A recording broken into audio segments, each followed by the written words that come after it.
दोस्तों मिलिए दुनिया के सबसे महान शिकारी से। जी हाँ, ये बाघ की मौसी माना जाता है हमारे भारत में इसे। इसके शिकार करने के हुनर और तरीके ने इसे बाघ की मौसी बनाया है, इसलिए बच्चे इसे बिल्ली मौसी भी कहा करते हैं। तो जी हाँ, शिकार करने के जो परफेक्ट तरीके हैं वो इनमें ठुस ठुस के भरे होते हैं।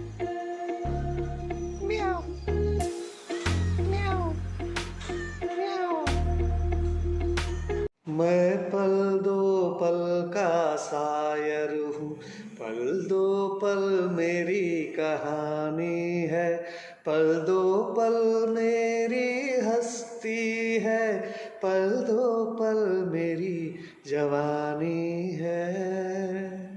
मैं पल दो पल का शायर हूँ। हेलो दोस्तों, मैं दिलीप सिंह आप सभी दोस्तों का आज के अपने इस नए वीडियो में हार्दिक स्वागत करता हूं। जी हाँ दोस्तों, हालांकि रहीम जी की जितनी भी दोहे हैं, जी हाँ, आप सबों ने पढ़े भी होंगे या रिकॉर्ड में बजते हुए सुना भी होगा आप सबों ने रहीम की वाणी। तो उनका हर एक दोहा कुछ न कुछ जीवन के पथ के लिए बताता है, जिस पर हमें अग्रसर रहना चाहिए, या काफ़ी लोग उस पर अग्रसर रहते भी हैं। तो उन्हीं में से एक जो मैं आप सबों के सामने अभी प्रस्तुत करने जा रहा हूँ, काफ़ी दिनों से मेरे दिमाग में बुलबुला रहा था। वो कुछ इस प्रकार से है कि बड़े बड़ाई ना करें। जी हाँ, बड़े बड़ाई ना करें, बड़े न बोले बोल, बड़े बड़ाई ना करें, बड़े न बोले बोल, रहीमन हीरा कब कहे लाख टका मोरा मोल। जी हाँ, जिनके अंदर एबिलिटी होती है, क्वालिटी होती है, जी हाँ, विशेषताएं होती हैं जिनके अंदर, उन्हें बताने की आवश्यकता नहीं पड़ती।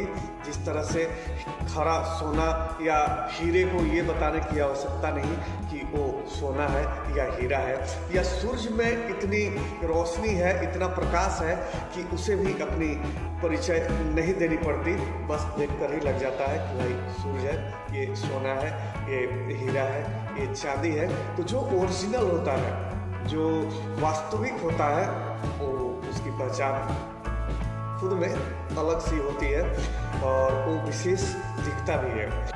दोस्तों, मित्रों में या कहीं पे अगर मीटिंग चल रही हो तो सहकर्मियों में बहुत से ऐसे लोग आप पा जाएंगे जिन्होंने अभी तुरंत बोला था और फिर तपाक से बोल दिए, यानी कि सामने वाला बोल ही रहा है और वो बीच में एंट्री मार देते हैं। उन्हें बर्दाश्त ही नहीं होता, वो रुकना पसंद नहीं करते, बस मेरी ही सुनी जाए ऐसी उनकी मंशा रहती है। तो जी हाँ, आपका भी पाला पड़ा होगा ऐसे दोस्तों, मित्रों या सहकर्मियों से अपने काम के स्थान पर।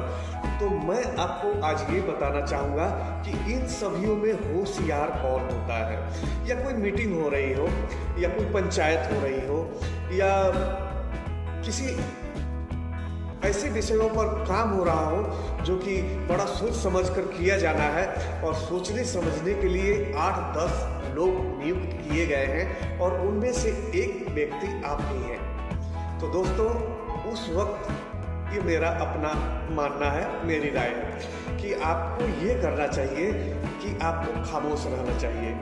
खामोशी भी एक गुण है, जी हाँ, और मुझे लगता है कि ये सबसे बड़ा गुण है। लेकिन खामोश ही रह जाना ये अवगुण है।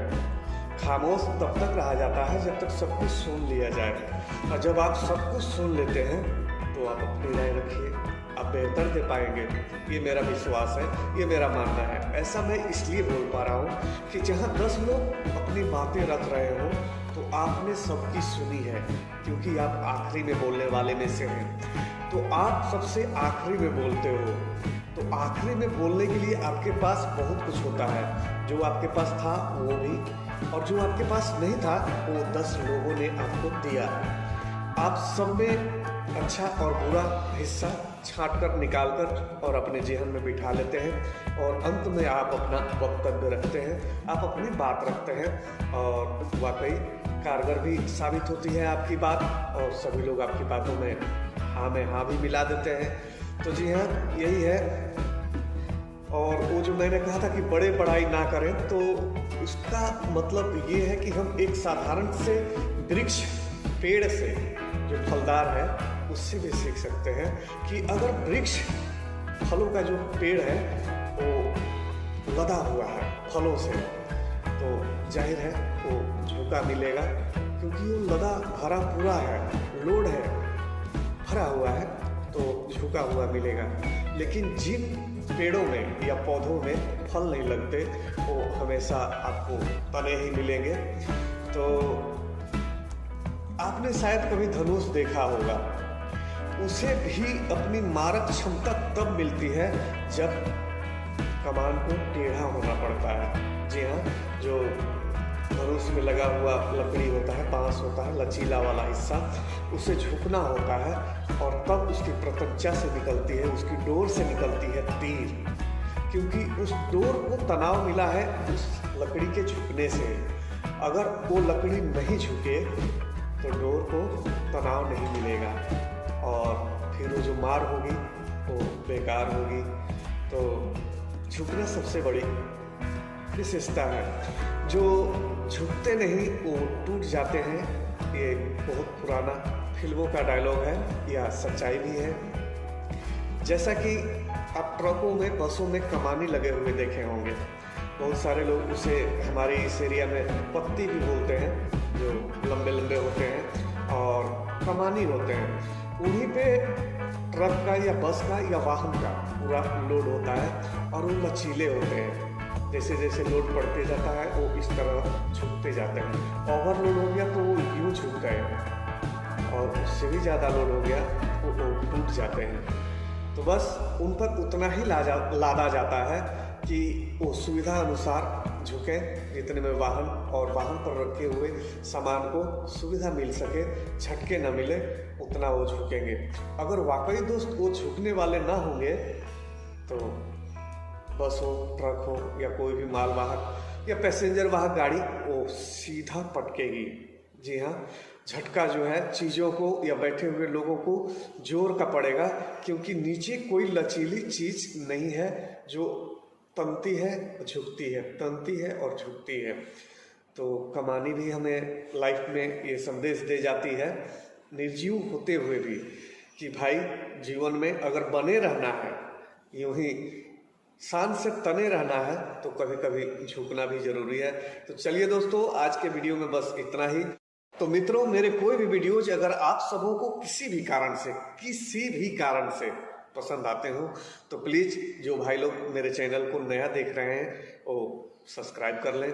लाइक, कमेंट और शेयर का झमेला मेरे इस चैनल पर नहीं है। बहुत कम ऐसे यूट्यूब पर आपको चैनल मिलेंगे जिसमें जो यूट्यूबर है आपसे ये निवेदन करता है कि भाई लाइक, कमेंट और शेयर के झमेले या लोड आप पर अधिक नहीं है। जी करे तो करे, ना करे तो ना करे।